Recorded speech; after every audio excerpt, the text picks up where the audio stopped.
Assalamualaikum warahmatullahi wabarakatuh. Kami dari kelompok 4 Biopsikologi akan menjelaskan tentang sistem ingatan pada manusia. Ini anggota kelompok 4. Pengertian belajar.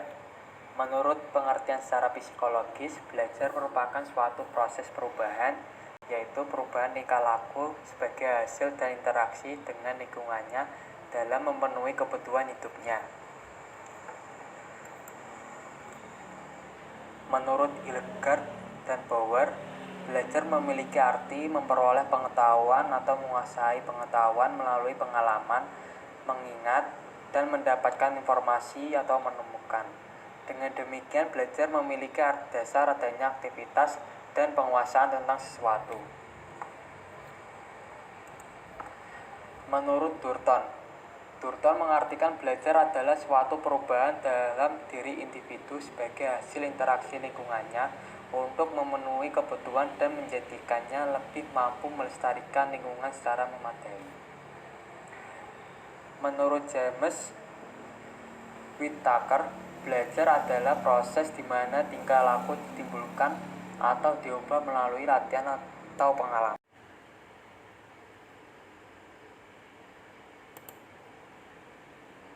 Proses mengingat dan menyimpan ingatan pada manusia. Dalam hubungan dengan belajar, memori merupakan proses yang saling terkait dengan belajar. Memori adalah bagian dari aspek psikologis yang berfungsi dalam menerima, menyimpan, dan mereproduksikan informasi dan kesan. Ada 3 tahapan dalam memori, yaitu encoding, storage, dan retrieval. Encoding adalah memasukkan informasi ke dalam memori. Storage adalah ketika informasi disimpan dalam memori, dan retrieval adalah pengambilan informasi dari memori. Pribadi manusia beserta aktivitas-aktivitasnya ditentukan oleh pengaruh dan proses-proses yang berlangsung waktu kini dan proses-proses waktu lampau. Memori merujuk pada kemampuan kita memiliki dan mengambil kembali suatu informasi dan juga struktur yang mendukung kemampuan ini. Tidak semua peristiwa yang disimpan dalam memori dapat diambil dan digunakan kembali. Memori bersifat selektif. Jika tidak, pikiran akan dipenuhi oleh informasi yang tidak berguna.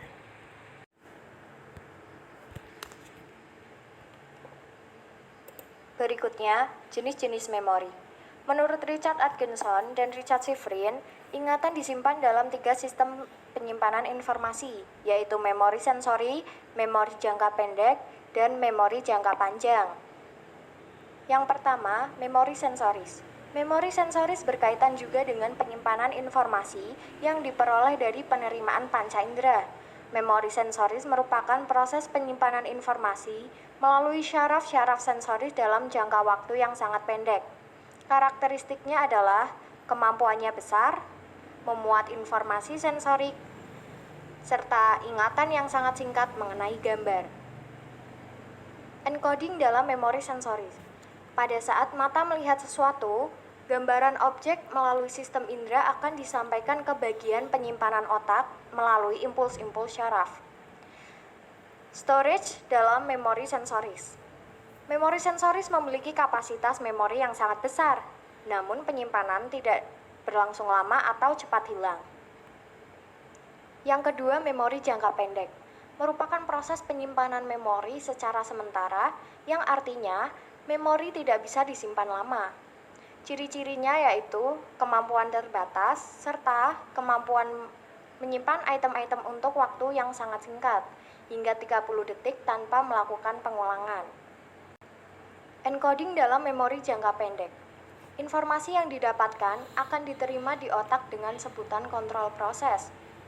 Informasi akan diproses dan kemudian disimpan. Kontrol proses merupakan proses yang mengatur masuknya informasi serta laju kecepatan menangkap informasi. Storage dalam memori jangka pendek. Kapasitas memori dalam jangka pendek terbatas sehingga memiliki kemungkinan untuk hilang. Biasanya 7 kapasitas memori dan berdurasi sekitar 15-30 detik. Retrieval dalam memori jangka pendek. Proses mengingat dalam memori jangka pendek tidak terlalu lama karena kapasitas memori yang terbatas tadi. Untuk mengingat memori jangka pendek bisa dilakukan dengan parallel search atau serial search.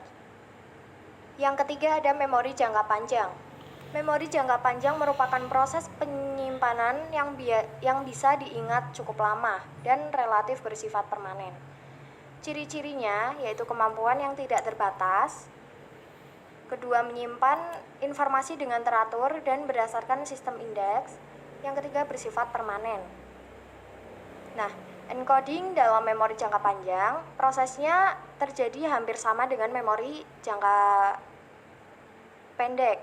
Namun setelah itu dilakukan proses semantik atau coding. Data akan dianalisa lebih lagi. Selanjutnya ada storage dalam memori jangka panjang. Proses encoding dilakukan dengan menyaring inti dari informasi yang didapat. Maka penyimpanan informasi bisa berlangsung lebih lama. Selain itu, kapasitas penyimpanan memori juga lebih besar sehingga banyak memori yang diingat permanen. Ini ada retrieval dalam memori jangka panjang. Penyimpanan pada memori jangka panjang ini sangat terorganisir sehingga proses pengambilan memori juga bisa cepat dan tepat.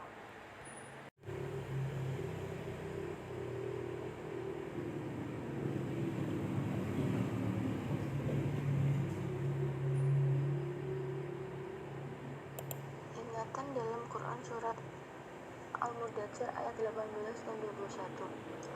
Banyak ayat dalam Al-Quran yang menyebutkan bahwa Allah Subhanahu wa Ta'ala mengutus Nabi Muhammad Shallallahu Alaihi Wasallam dan mewahyukan Al-Quran kepadanya untuk mengingatkan manusia akan akidah tauhid, hari kebangkitan amal, serta mengingatkan mereka akan ajaran para nabi dan rasul sebelumnya yang telah mereka lalaikan. Dan banyak ayat yang menjelaskan bahwa ketika manusia mulai lupa, setan mendapatkan jalan untuk mempengaruhinya. Selanjutnya membuatnya sering melalaikan hal yang penting baginya, serta sering juga menyebabkan manusia lalai mengingat Allah Subhanahu wa Ta'ala dan tidak menaati perintahnya.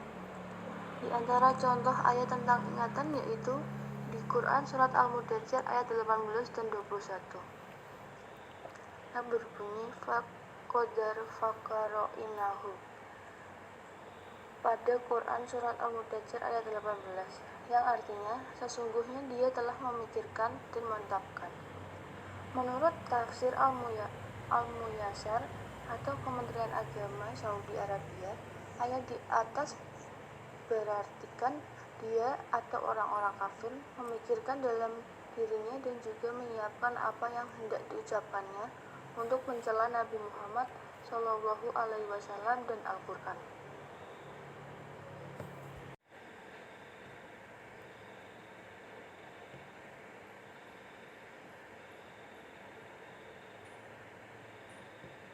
Selanjutnya yaitu Quran surat Al-Mudaththir ayat 21 yang berbunyi nadarusuma, yang artinya kemudian dia memikirkan. Menurut tafsir Al-Muqaddar atau Markas Tafsir Riyadh di bawah pengawasan Syekh Dr. Salih bin Abdullah bin Humaid atau Imam Masjidil Haram, bahwa ayat di atas diartikan kemudian dia melihat kembali dan memikirkan yang telah diucapkannya. Kedua ayat di atas dapat menunjukkan fenomena yang terjadi pada ingatan manusia di saat orang-orang kafir mencoba memikirkan dan mengingat apa yang akan dan sudah mereka katakan tentang keburukan Rasulullah dan juga Al-Quran.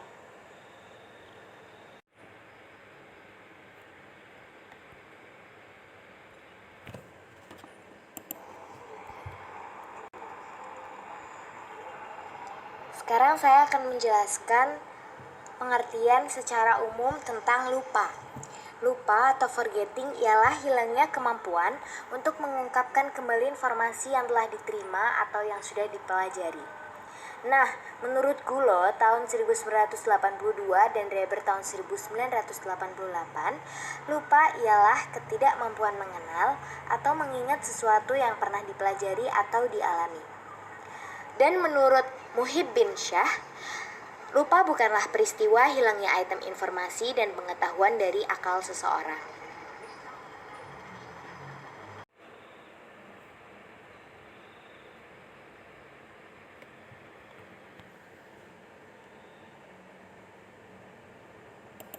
Baik, selanjutnya saya akan menjelaskan materi tentang lupa.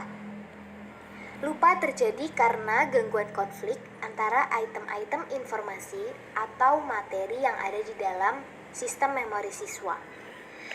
Lupa dapat terjadi pada seorang siswa karena adanya tekanan terhadap item yang telah ada, baik sengaja ataupun tidak.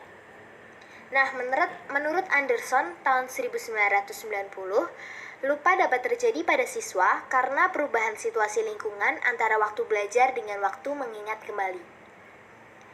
Lupa dapat terjadi karena perubahan sikap dan minat siswa terhadap proses belajar mengajar dengan tekun dan serius, tetapi karena sesuatu hal sikap dan minat siswa tersebut menjadi sebaliknya. Seperti karena ketidaksenangan kepada guru, maka materi pelajaran itu akan mudah terlupakan. Menurut Law of Disease, Hilgard and Bauer tahun 1975, lupa dapat terjadi karena materi pelajaran yang telah dikuasai tidak pernah digunakan atau dihafalkan siswa. Lupa tentu saja dapat terjadi karena perubahan urat syaraf otak.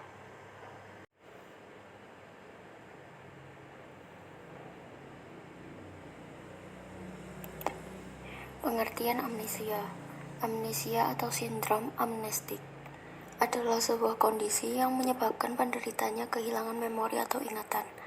Ingatan tersebut umumnya meliputi informasi, fakta-fakta, dan pengalaman personal. Beberapa orang yang menderita kondisi ini tidak dapat mengingat fakta atau pengalaman yang terjadi di masa lalu.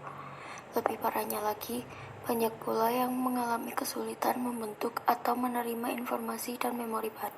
Berikutnya ada macam-macam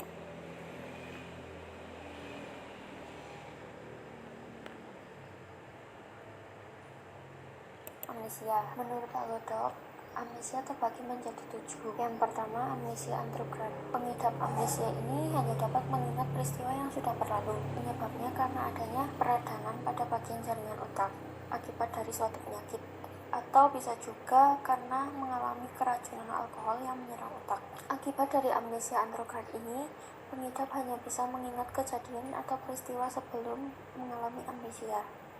Yang kedua, ada amnesia retrograd. Amnesia jenis ini ditujukan kepada seseorang yang kesulitan untuk memperoleh kembali ingatan masa lalu. Yang menyebabkan seseorang mengidap amnesia jenis ini adalah karena pernah mengalami cedera pada otak atau pernah menjalani operasi pada bagian kepala, sehingga mengakibatkan hilangnya sebagian memori ingatan. Bisa jadi amnesia ini dikarenakan kurangnya nutrisi dalam tubuh atau adanya kerusakan pada otak. Yang ketiga, ada blackout amnesia. Amnesia jenis ini disebabkan karena terlalu banyak mengkonsumsi alkohol dan obat-obatan terlarang. Seseorang yang mengalami blackout amnesia ini akan kehilangan memorinya dalam keadaan mabuk. Setelah sadar, orang yang mengalami blackout ini akan lupa apa yang dikatakan atau dilakukan pada saat mereka dalam keadaan mabuk. Yang keempat, ada transient global amnesia. Pengidap amnesia jenis ini biasanya mengalami hilang ingatan pada kejadian tertentu secara total, walaupun kejadiannya baru saja dialami. Amnesia jenis ini disebabkan karena adanya cedera yang berhubungan dengan kepala akibat dari terlalu sering melakukan aktivitas yang berat. Yang kelima, ada amnesia lakunar. Pengidap amnesia ini akan mengalami hilangnya ingatan mengenai suatu peristiwa secara acak. Amnesia jenis ini tidak akan merusak ingatan di masa lalu atau yang baru saja terjadi. Amnesia jenis ini terjadi karena seseorang mengalami kerusakan pada bagian otak yang terjadi pada limbik. Yang keenam, ada amnesia disosiatif. Amnesia jenis ini merupakan kondisi ketika pengidap tidak mampu untuk mengingat berbagai informasi pribadi yang bahkan dinilai sangat penting. Pengidap amnesia jenis ini bisa saja lupa siapa nama dan segala hal yang erat kaitannya dengan pribadinya. Biasanya, pengidap amnesia jenis ini pernah mengalami kecelakaan yang mengakibatkan trauma pada kepalanya, atau bisa juga karena mengalami kondisi stres. Yang terakhir, amnesia infantil. Amnesia jenis ini merupakan istilah lain dari childhood amnesia. Amnesia ini mengakibatkan orang dewasa tidak bisa mengingat ingatan atau peristiwa yang spesifik masa kecil. Penyebabnya bisa saja karena pengidap amnesia ini mengalami reorganisasi otak yang dengan masuknya berbagai macam hal baru ke dalam otak mereka untuk mereka pelajari.